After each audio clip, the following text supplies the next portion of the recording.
बिस्मिल्लाहिर्रहमानिर्रहीम। शुरूज़ पाक परवरदिगार के नाम पर जो दिलों के बदलने पर मुकम्मल तौर पर हावी है। आज का हमारा जो लेक्चर है वो है अजम्पशंस ऑफ रिग्रेशन मॉडल। इससे पहले हमने रिग्रेशन का ही चैप्टर शुरू किया हुआ है जिसमें रिग्रेशन का introduction, dependent independent variables, correlation और कोएफिशिएंट ऑफ टर्मिनेशन, ये 3 टॉपिक्स जो हैं हमारे कवर हो गए हैं, जिनमें अल्फ़ा बीटा, उनकी कैलकुलेशंस, इंटरप्रिटेशंस, कोरिलेशंस वगैरह ये चीज़ें हमने कैलकुलेट की थी। आज हमने जो मॉडल बनाया था यानी कि y equal to A plus B x, उसके कुछ अजम्पशंस हैं a प्लस बी एक्स। इसको कैलकुलेट करने से पहले हम कुछ डेटा के लिए अज्यूम करते हैं, उसके बारे में रिग्रेशन मॉडल के कुछ यहाँ पर पॉइंट्स हैं, अजम्पशंस हैं। हम यहाँ पर जब मॉडल बनाते हैं a plus B x plus एक एरर भी लगाते हैं ई आई, हमारी जो अजम्पशंस होती हैं मोस्टली ये एरर के लिए होती हैं। अच्छा, सबसे पहले अजम्पशन जो है वो कह रही है कि expected value of error term is equal to zero, यानी जो कि एरर टर्म्स होंगी उनके सब का सम अप जो होगा वो ऑलवेज इक्वल टू ज़ीरो होगा, या उनका मीन जो है वो ज़ीरो ही होगा। ऑब्वियसली जब हम एक्सपेक्टेड वैल्यू लेते हैं तो इसका मतलब होता है उसका मीन, यानी कि एक्सपेक्टेशन में उसका मीन में का फार्मूला आपको पता है समेशन एक्स ओवर एन। तो इस केस में हमारे पास हो जाएगा summation e i over n. अब ऑब्वियसली ये वाली चीज़ तो हमारे पास ज़ीरो हो जाती है जब हम एरर्स निकालते हैं। एरर हम निकालते हैं summation y minus y hat, इस तरह हम एरर निकालते हैं। जब एरर निकालते हैं तो उनका सम जो हमेशा ज़ीरो होता है। तो ये मॉडल के अंदर इसकी ये अजम्पशन है कि ये जो एरर टर्म होंगी इनका जो सम होगा, the expected value of error term is zero, उनकी जो एक्सपेक्टेशन होगी वो ज़ीरो होगी। It implies that the expected value of y is related to x in the population by a straight line, यानी कि y और x जो है ये expected value इसकी जो होगी वो straight line के ज़रिए हम उसको ग्राफ पे शो करवा सकते हैं। मतलब जब हम, एक तो होता है कि हमारे पास x और y के हमारे पास वैल्यूज़ गिवन होती हैं, उस वैल्यूज़ को हम ड्रॉ करते हैं तो हमारे पास इस तरह कोई स्केटर प्लॉट बनता है। लेकिन जब हम लाइन फिट करने के बाद Y equal to A plus B X करने के बाद दोबारा हम डॉट्स लगाते हैं तो हमेशा हमारे पास एक स्ट्रेट लाइन बनती है। जो हमारे पास दोबारा डॉट्स बनेंगे उनको हम ज्वाइन करते हैं तो एक स्ट्रेट लाइन बनती है। मतलब यहाँ पर एक रिलेशनशिप जो है वो एक स्ट्रेट लाइन में आ रहा है, कोई ऊपर नीचे पॉइंट नहीं आ रहा। इसका मतलब जो है यहाँ पर एरर की वैल्यू जो है वो ज़ीरो हो जाती है। यही इसकी फर्स्ट प्रॉपर्टी है। और सेकंड है यहाँ पे हमारे पास variance of error term is equal to expected value of error का square is equal to sigma square. इसका मतलब जो वेरिएंस है एरर टर्म का वो हमेशा कांस्टेंट रहता है। It means that the distribution of error has a same variance for all the values of x. इसको हम कहते हैं होमोस्डॉस्टिसिटी अजम्पशन। एक्चुअली जब हम एक्स की कोई वैल्यू पुट करते हैं, एक्स की कोई वैल्यू पुट करते हैं तो वाई की हमें कोई ना कोई वैल्यू मिलती है। अब एक्स को जिस तरह हमने क्लास में भी ये डिस्कस किया है, ये एक फिक्स्ड वेरिएबल है और जो वाई है ये रैंडम वेरिएबल है। एक्स यानी कि अगर 5 स्टूडेंट जो हैं वो 5 आवर स्टडी करेंगे, एक्स हमने सेम रख दिया, लेकिन उसके जो रिजल्ट्स होंगे वो डिफरेंट ही आएंगे सी जी पी ए पाँचों स्टूडेंट्स के। यानी कि यहाँ पर वैल्यू एक फिक्स थी लेकिन यहाँ पर डिफरेंट रिजल्ट्स आ गए। अब ऑब्वियसली जो रिजल्ट्स डिफरेंट आए हैं तो हर के लिए हर जो 5 वैल्यूज़ होंगी उनके लिए एरर टर्म भी डिफरेंट होगी। मतलब जितनी हमें y की वैल्यूज़ मिलेंगी उतनी हमें एरर की वैल्यू मिलेंगी।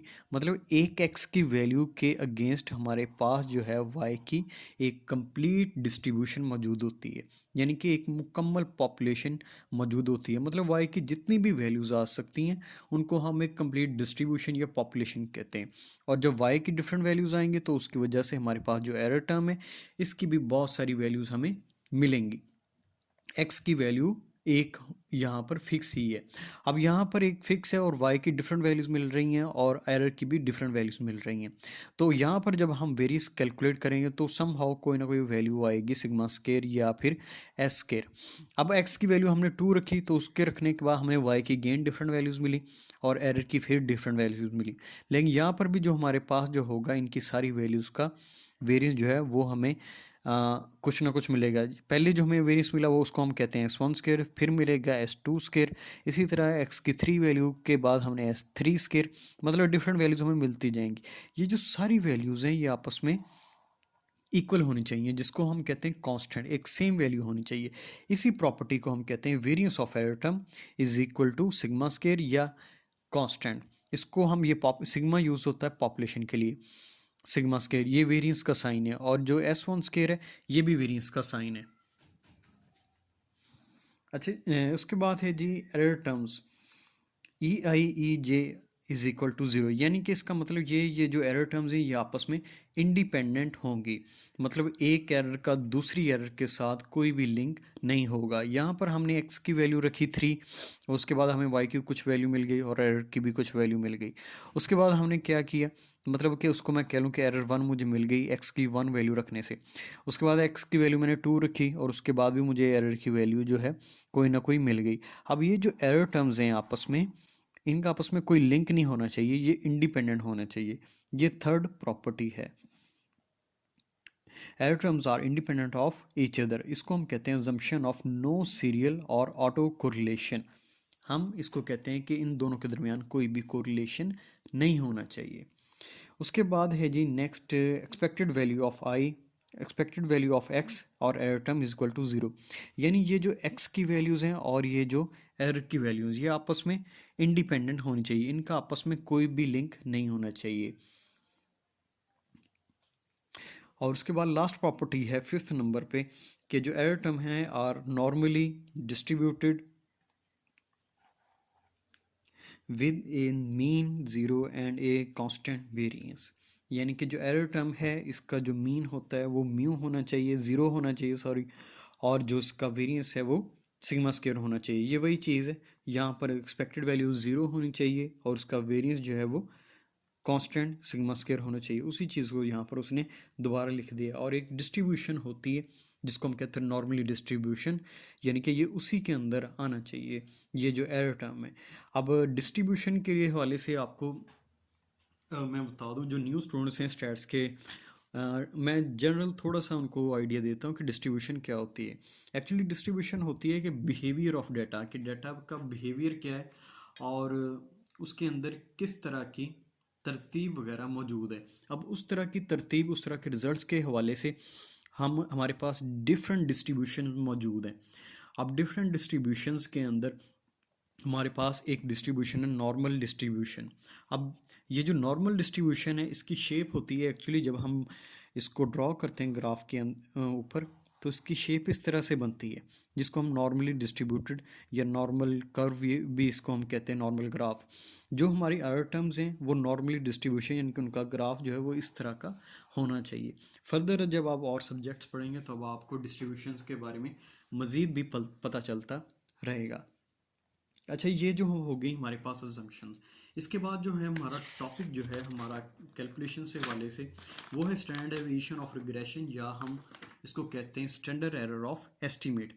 एक्चुअली ये होता है क्या है हमारे पास के जब हम x और y को ड्रॉ करते हैं, एक तरफ हमारे पास होता है y और दूसरी तरफ हमारे पास होती हैं वैल्यूज़ x की, और यहाँ पर होता है ज़ीरो। ये ग्राफ के अंदर यहाँ पर कुछ वैल्यूज़ होती हैं x की 1 2 3 4 5 अप टू सो ऑन। यहाँ पर हमारे पास हम y की वैल्यूज़ लेते हैं 5 10 15 20, कोई भी वैल्यूज़ वगैरह। जब हम इस तरह लेते हैं तो हमारे पास जो है यहाँ पर डिफरेंट डॉट्स हम ड्रॉ करते हैं डाटा को देखते हुए। अगर तो इस तरह का रिलेशनशिप को उसको हम कहते हैं, यानी कि यहाँ पर डॉट्स देखें ये अपवर्ड ट्रेंड में जा रहे हैं, इसको हम कहते हैं positive relation between X and Y. अगर हमारे पास इस तरह का ट्रेंड आ जाए तो उसको हम कहते हैं नेगेटिव रिलेशनशिप या नेगेटिव ट्रेंड। अच्छा, ये तो है हमारा ओरिजिनल डाटा जिसको देखकर हम डॉट्स वगैरह बनाते होते हैं, यानी कि एक डॉट प्लॉट या स्केटर डायग्राम वो हम बना लेते हैं। और उसके बाद क्या होता है कि जी हमें रिग्रेशन लाइन फिट करते हैं। रिग्रेशन लाइन फिट करनी हमने सीख ली है पहले कि कैसे करनी है, a+bx, यानी कि y इक्वल टू a+bx, ये वाली रिग्रेशन लाइन। जब हम रिग्रेशन लाइन फिट करते हैं तो उसके बाद हमें कुछ ना कुछ वैल्यूज़ मिलती हैं, जिस तरह CGPA वाली आपकी कोई आपके एग्जांपल करवाई थी उसके अंदर y इक्वल टू a की वैल्यू 1.78 प्लस 0.36x, ऑलमोस्ट ये हमारे पास रिजल्ट्स आए थे। अब ये जो रिजल्ट्स थे ये सॉरी ग्राफ में ये y equal to A plus B X, ये हमें लिए थे results. y equal to 1.78 A की वैल्यू प्लस 0.36 एक्स, ये 0.36 एक्स जो है ये b की वैल्यू हमारे पास मिली थी। अब ये जो हमने डाटा को लेकर हमने इक्वेशन बनाई थी, इस इक्वेशन के अंदर y की वैल्यू जब हम x रखेंगे 1 2 3 जो भी ओरिजिनल वैल्यूज थी वो रख के हमें y की जो है एक न्यू वैल्यूज मिलेंगी जिनको हम कहते हैं y हैट। अब जो है x का की वैल्यूज और y हैट की वैल्यूज को दोबारा जब हम ग्राफ पे डॉट्स इनके बनाएंगे तो इनके दरमियान जो है हमेशा एक स्ट्रेट लाइन बनेगी। अब जो स्ट्रेट लाइन ये जो हमारी बनती है रिग्रेशन को फिट करने के बाद, और जो पहले डॉट्स हैं इनके दरमियान जो रिलेशन डिस्टेंस होता है इसको हम कहते हैं एरर। ये जो डॉट्स हैं और जो लाइन के दरमियान जो लाइन के दरमियान जो डिस्टेंस है, फासला है, उसको हम कहते हैं एरर। अब जो हमारे पास यहाँ पर टॉपिक है stand error of regression, stand deviation of regression और standard error of estimate. Actually ये हमारे पास करता क्या है, ये डॉट्स और लाइन के दरमियान जो डिफरेंस है, जो मीन डिफरेंस है, उसको कैलकुलेट करके बताता है। जिस भी डेटा का स्टैंडर्ड डेविएशन ज़्यादा होगा उसका मतलब ये है कि उसके अंदर जो डॉट्स हैं और लाइन के दरमियान जो डिस्टेंस है वो ज़्यादा है। यहाँ पर डिफरेंट डॉट्स हैं और हर डॉट का अलग अलग डिस्टेंस है जिसको हम मल्टीपल वैल्यू से नोट करते हैं। लेकिन हमें एक सिंगल वैल्यू से नोट करने के लिए कि इस डेटा का, मुकम्मल डेटा का एक लाइन के साथ कितना एवरेज डिफरेंस है, कितनी स्केटरनेस आ रही है, वो हमें स्टैंडर्ड डेविएशन ऑफ रिग्रेशन ये हमें बताएगी। ये इसका एक्चुअली काम है। स्टैंडर्ड डेविएशन जो रिग्रेशन है ये टॉपिक आपकी जो बुक है उसके 402 पेज के ऊपर आपको मिल जाएगा। आपने वहाँ से इसको एक दफ़ा पढ़ लेना है। इसको हम कहते हैं द डिग्री ऑफ स्केटरनेस या dispersion of the observe values about the regression line. जो हमने वैल्यूज ऑब्जर्व की हैं, ये जो हमने ऑब्जर्व की, ये डॉट्स जो है ओरिजिनल डाटा जो होता है इसको हम ऑब्जर्व्ड वैल्यूज भी कहते हैं। इनका जो है लाइन के साथ कितना डिस्पर्शन है, कितना स्केटरनेस है, ये हम चेक करेंगे। About the regression line is measured by what is called the standard deviation of regression. इस चीज़ को हम जिस फासले को, हम डिस्पर्शन को, स्केटरनेस को जिस चीज़ से हम चेक करेंगे उसको हम कहते हैं स्टैंडर्ड डेविएशन ऑफ रिग्रेशन। इसका फॉर्मूला है for population data summation y minus into alpha plus beta x into whole का square divide by n under root, और जो सैंपल है उसके लिए s y dot x is equal to under root summation y का I का square minus alpha a summation y minus b summation x y divide by n minus 2। एक मेरे पास data लिखा हुआ है, इसके अंदर मैंने स्टैंडर्ड डेविएशन ऑफ रिग्रेशन जो है वो कैलकुलेट करनी। एक्स और वाई की वैल्यूज गिवन है। जब भी हमने फॉर्मूला अप्लाई करना है तो मोस्टली हम डिनोमिनेटर से ही शुरू करते हैं कि हमारे पास क्या क्या हमें कैलकुलेशन चाहिए। एन हमारे पास नोट करता है number of values. Number of values हमारे पास है यहाँ पर 9, 1 2 3 4 5 6 7 8 9 हमारे पास ये वैल्यूज़ में गिवन है। और एन में मिल गया -2। उसके बाद है समेशन वाई का स्केयर, यानी कि वाई की तमाम वैल्यू का स्केयर लेके उसको सम अप करना है। ये जो ई लिखा हुआ है इसको हम कहते हैं समेशन वाई का स्केयर, इसकी सारी वैल्यूज़, इसको हमने जो वैल्यूज़ थी 16 इसका स्केयर, 19 इसका स्केयर, 23 इसका स्केयर, ये सारे स्केयर करके लिख लिया और एट द एंड हमने उनको सम अप कर लिया। और यहाँ पर समेशन वाई का सम और यहाँ पर समेशन एक्स का sum, a summation y minus b summation x y. Summation x y इसके लिए भी हमने एक्स और वाई की वैल्यूज़ को आपस में मल्टीप्लाई करके इसका सम ले लिया। अब हमें चाहिए यहाँ पर ए की वैल्यू। ए का फार्मूला होता है a is equal to y bar minus b x bar. Y bar is equal to summation y over n. Summation y यानी कि 302 था, इसको 9 पे डिवाइड किया, ये 33.56। इसके बाद एक्स बार की value, x bar is equal to summation x over n. Summation x यानी कि 102 divide by n is equal to 11.33। और थर्ड वैल्यू थी हमारे पास बी। बी का formula b is equal to n summation x y minus summation x summation y n summation x का square minus summation x whole का square. ये values जो sum up मैंने की थी यहाँ पर पुट करके मैंने डायरेक्ट यहाँ पर आंसर लिख दिया 2.831। अब ये जो तीनों वैल्यूज थी इसको ए के अंदर मैंने पुट किया तो ए की यहाँ पर मुझे आंसर मिला 1.47। इसको हम इक्वेशन की फॉर्म में भी लिख सकते हैं। लेकिन ये हमारी रिक्वायरमेंट थी, यहाँ पर हमने कैलकुलेट करना है स्टैंडर्ड डेविएशन ऑफ रिग्रेशन। तो ये हमारे पास जो वैल्यूज़ मिली हैं ए की और उसके बाद बी की वैल्यूज़, बी इसको हमने सारी वैल्यूज़ को जो हमने कैलकुलेट की यहाँ पर पुट कर देना। समेशन वाई का स्क्वायर ये हमने कैलकुलेट किया हुआ है, समेशन वाई भी गिवन है, ए की वैल्यू वो भी कैलकुलेट हो गई है, बी की वैल्यू वो भी कैलकुलेट हो गई है, समेशन एक्स वाई वो भी हमारे पास आ गया है, और एन माइनस टू सारी वैल्यूज़ हमारे पास गिवन है। इसको हमने इन फार्मूले में पुट कर देना। फार्मूले में पुट करने के बाद इसको सॉल्व किया, 16.217 ऊपर आया, डिवाइड बाय 7, 2.316 डिवीजन के बाद answer under is equal to 1.52 इसका आंसर हमें मिला है। मतलब जो वैल्यूज़ हैं, जो हमारी ऑब्जर्व वैल्यूज़ हैं, उनका जो लाइन से डिस्टेंस है वो 1.52 पॉइंट्स का है। इसको आपने एक दफ़ा बुक से भी पढ़ लेना है, 402 पेज और 403 पेज के ऊपर ये गिवन है सारी चीज़ें।